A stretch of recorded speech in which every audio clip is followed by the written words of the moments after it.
I've talked to colleges and churches and rooms of 400, 500 people, but I've never sat in front of my close friends of family, tennis, mahjong, high school, whatever.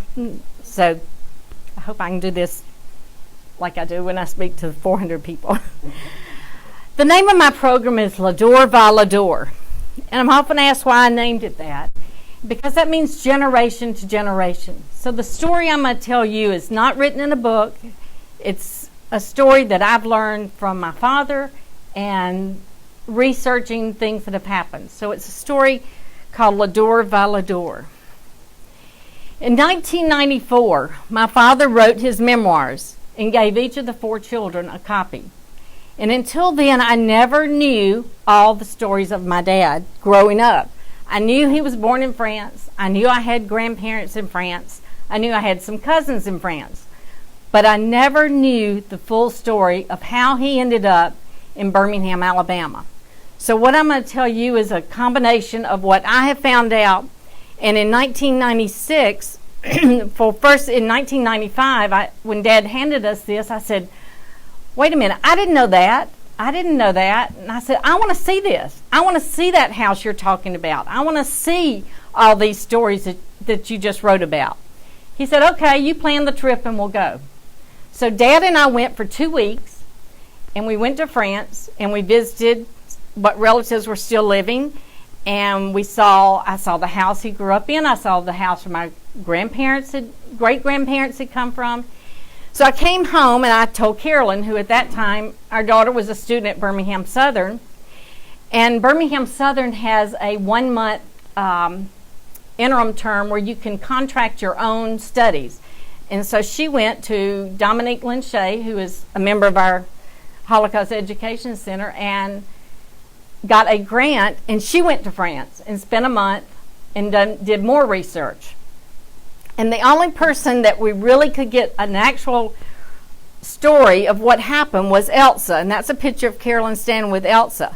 Now, she couldn't speak English. So Carolyn, you kids don't know, but there used to be tape recorders. And she taped the stories, and then she brought them home, and my dad translated. So what I'm going to tell you is a combination of what my dad could tell me, what Elsa could tell us, and what Carolyn found out.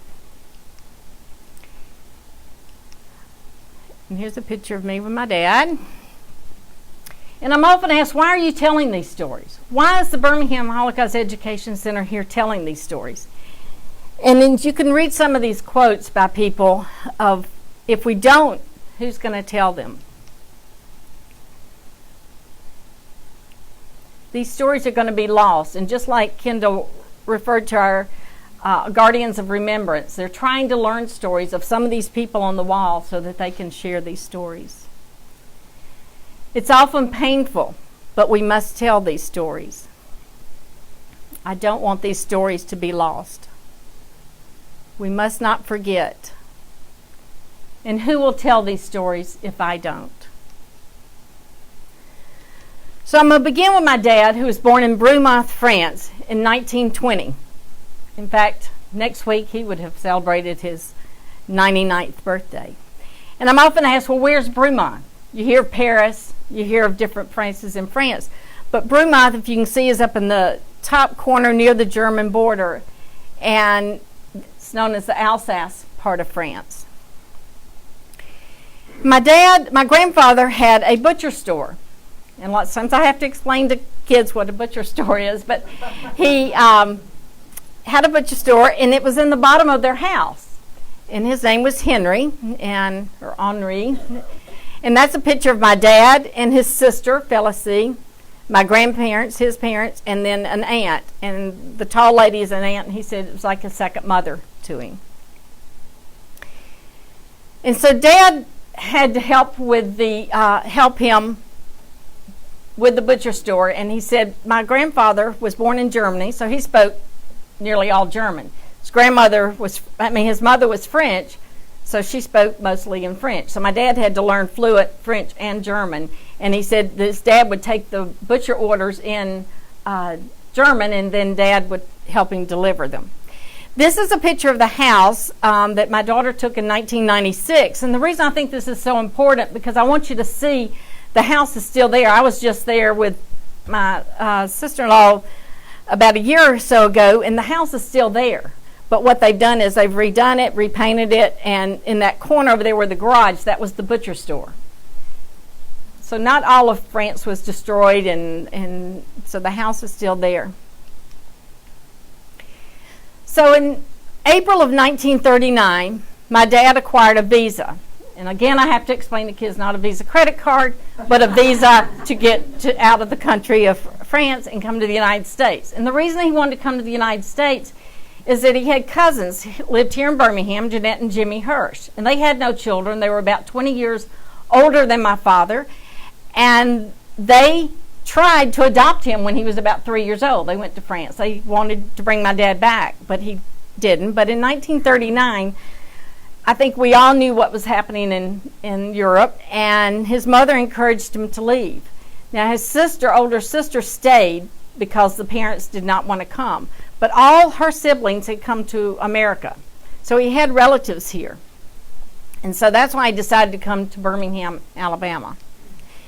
And here's a picture of Jeanette and Jimmy older, and the reason I like to show the kids, they were very, you can see she wore her white gloves. Harriet, my sister, can back me up on this. He always wore some kind of tie, and they brought my dad over here at 20 years old, but there was an issue with my dad saying they wanted to tell him where to go, who to go out with, what he was going to do.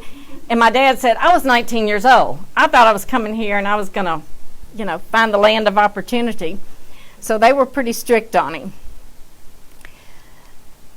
So thanks to, where's Mary? Mary helped us find some of these. And through Ancestry.com, we've been able to locate the Declaration of Intent and his immigration papers. And it said that he was coming to Birmingham to be with Jeanette and Jimmy Hirsch.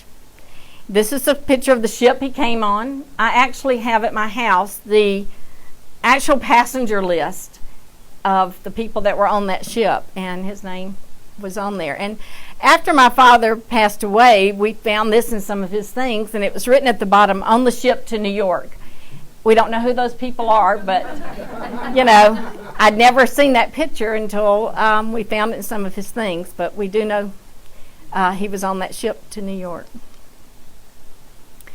So upon arrival in New York in 1939, he said you're supposed to have a sponsor. Well, again, like I tell the kids, they didn't have cell phones, they didn't have internet, they didn't have any way of contacting, and his sponsor wasn't able to be there. So he gets to New York, no sponsor. He said, I knew 2 words, yes and no. And he said, what am I going to do? So somebody said, well, the World's Fair is going on in New York, 1939. Well, let me take you to the French exhibit. We'll find a translator, and we'll get you to where you need to go. And my dad used to tell me, he said, well, I got there, and I looked on the map, and here's New York, and here's Birmingham, and they looked really close. He said, I didn't know it was so far from Birmingham, from New York to Birmingham. But along the way, he had some cousins that lived in Richmond, Virginia, so he got on the train. He stopped in Richmond before he made it to Birmingham. When he arrived in Birmingham, the only really skill that he knew was being a butcher. So he got a job working downtown Birmingham, using his trade of being a butcher. And again, Jeanette and Jimmy were rather controlling and wanted. He told me they lived over on Highland Avenue, not far from here. I looked at my notes, it was 3172 Highland Avenue, and Suzanne even has some pictures of that or rode by recently. And he said sometimes he'd get home from going out and he'd sit at the bottom of the driveway until all their lights went out, so he wouldn't have to tell them what he did and where he was going. So when December 7th, 1941 happened, he didn't look at it as something bad. He went, I'll join the Army. I'll get away from Jeanette and Jimmy. But there was only one problem with that. He goes to join the Army, and they tell him to bring this paper and that paper and this paper, and he didn't have everything. They said, well, you have to wait, come back. He got all he needed, and it wasn't a short process because he had to get a lot of papers. He gets those papers, he goes back, signs up for the draft. And again, I have to explain what the draft is, but most of you know. And he got drafted. Had he had all his papers the first time, he found out he would have been sent to the South Pacific. But when he went back the second time, his papers, they sent him to, he went to Texas, and then he got shipped to France. So this is one of the many things that happened along his way. So he gets, but going back now to what was going on in France at the time, his mom and dad and sister Felicie and Elsa were captured July 16, 1940, and they were taken to the camp of Struthof. And I'm often asked, well, how did they know where the Jews lived? How did they know? Well, there it is, Street of the Jews, and that whole street where they lived on. So there, it was marked, so they knew immediately where to go, and that sign is taken in 96, and it's still there. I think we looked for it when we were there, and it's still there. They've redone some of it, but that's the street. And that shows you the street that they were on. Here's a picture of Elsa. She was quite old when we saw her, so whatever stories she could share with us were very valuable. So the family was forced to leave all their things behind, and they were taken to a concentration camp on French soil, and it was very new, and it was a labor camp. So my grandfather had been in World War I and injured, and so he walked with canes. He was not able to do much. So immediately, what was going to happen to him at a labor camp? So they get to the camp, and let me stop just a minute. These were pictures that Carolyn took in 1996, and the reason I think it's important to show you, they've kept the camp there. The reason they kept the camp just like it was, and just like anybody that's ever been to Auschwitz or any of these camps, because they want people to say that they can't say it didn't happen. So the monument was not there. Obviously, they built that. But Carolyn, it was January 1996, and so it was cold, but she made her way up there. But I like to show these, especially to the younger children, to show that the camp is there, even down to the barbed wires and everything, to show you that this really happened, and they kept the camp intact. You can even see where they would hang people all the way in that back corner. Gas chambers.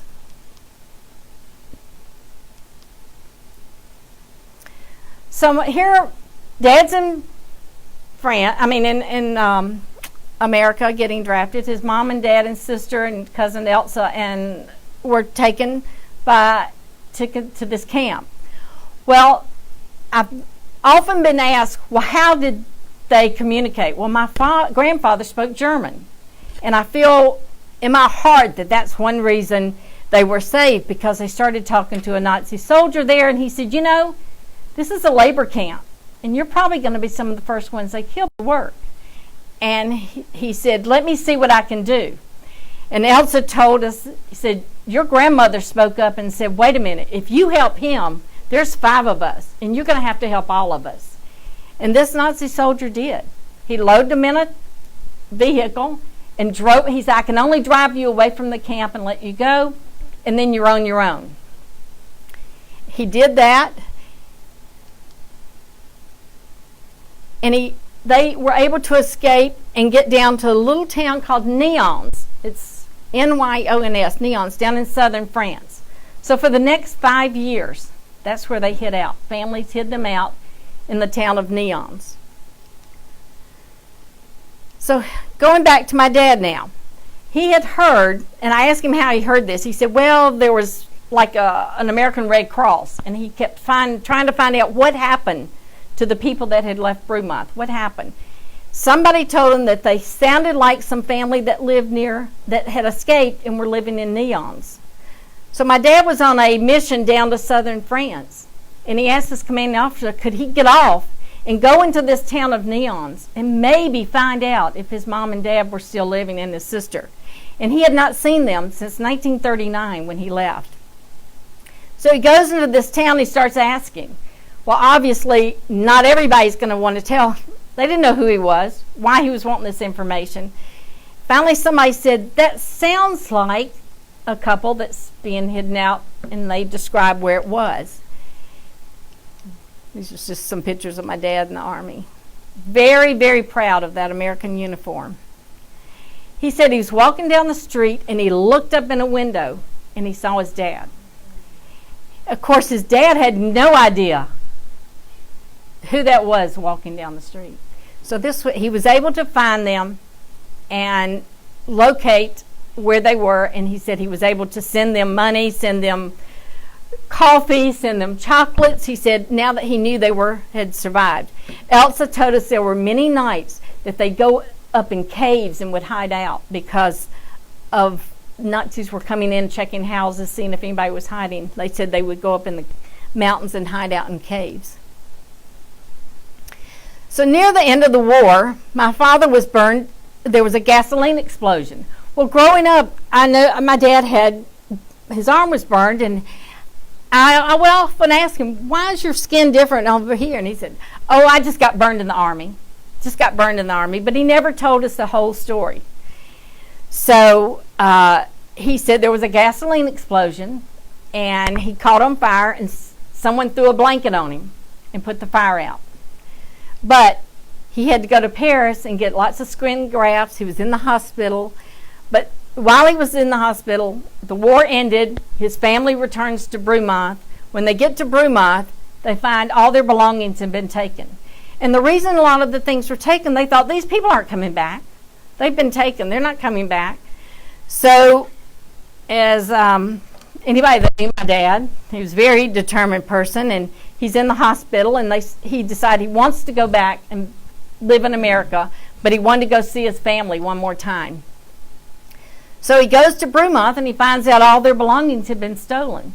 But he also knows that they kept excellent records, Germans. They would tell who got the things out of this house and who got the things. So Dad went to find out where his belongings were.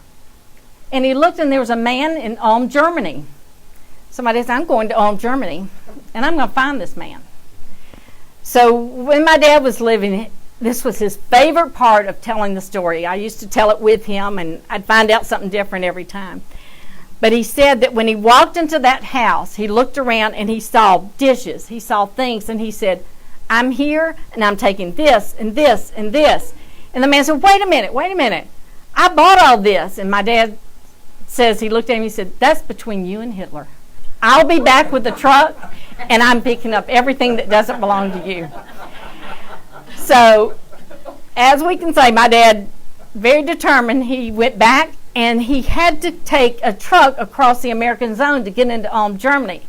So, Jeanette and Jimmy were back here in the States. He wrote, and Senator Lister Hill approved for him to take a truck to get across, to get into Ulm, Germany, and get all their belongings back.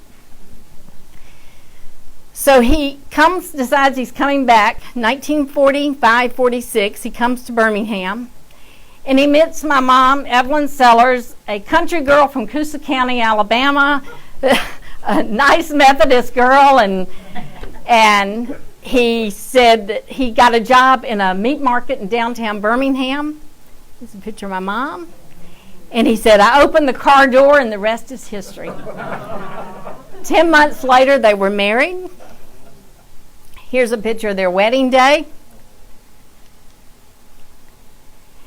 So in 1960, my grandparents were getting very old. They lived with my aunt and uncle and two first cousins. And Dad knew if we did not go, that we'd never see them. He knew they weren't going to live much longer. So in 1960, my father, my mother, my brother Butch, my brother Michael, my sister Harriet, and myself all went to Falcomont, which is not far from Brumath, to meet our grandparents. I was 8 years old, and this was the first time that we got to see them, ever see them. I'm still in contact very close to my cousins, but that was the only time I ever saw my grandparents and my aunt and uncle.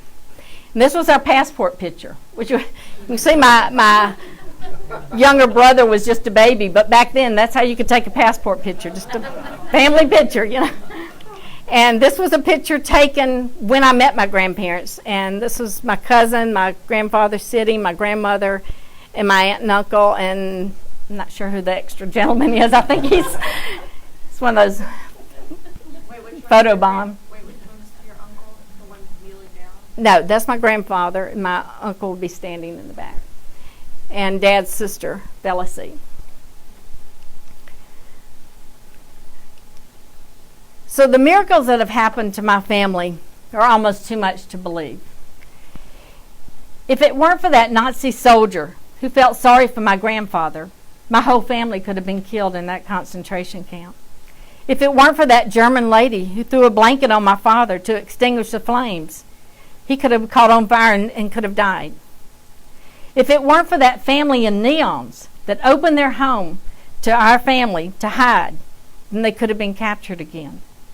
If it weren't for those missing papers the first time my dad went to sign up for the draft, then he would have never seen his family again or gotten their belongings back. Even though their lives were disrupted for 5 years, they survived, unlike the 6 million Jews plus many millions more who didn't survive. And there's a poem that I found.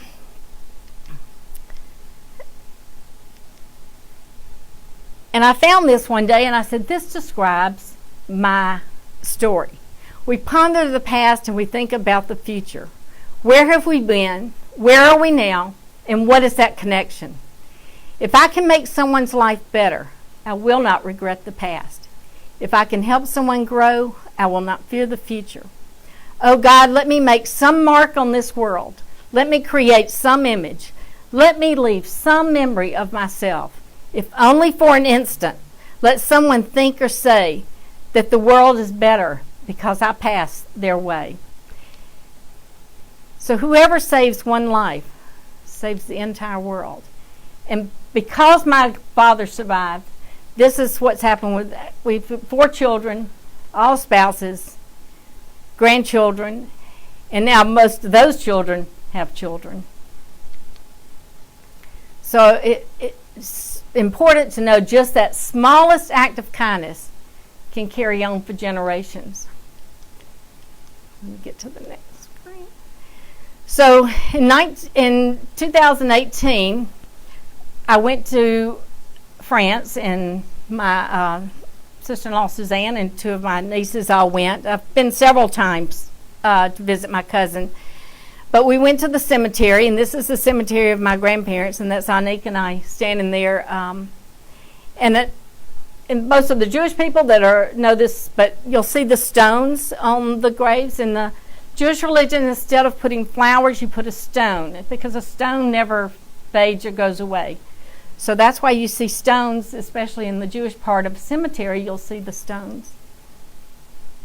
In this picture, we went through the town of Falcamont. And this is where they lived. That picture, if you remember sitting on the balcony, that's where they lived, up on that balcony. So that place is still there. And then Anik and I stood in the same spot as my grandfather. This was a picture in 1925 of him standing in front of his butcher store. And Anik and I tried to stand in the same spot and take a picture. This was in 2018. Now they've painted the house yellow, but I think it's been many colors. But you can see it's still basically the same house. And we went to visit some of the other places around where Daddy had lived. I'm often asked, do I have anything from my grandparents? Well, basically no, except in 1960, when we went to France, my grandmother had a gold chain, and she said that was a gift from my grandfather, and she put it in her shoe and kept it there. And of course they didn't go into the camp, so they never found that gold chain.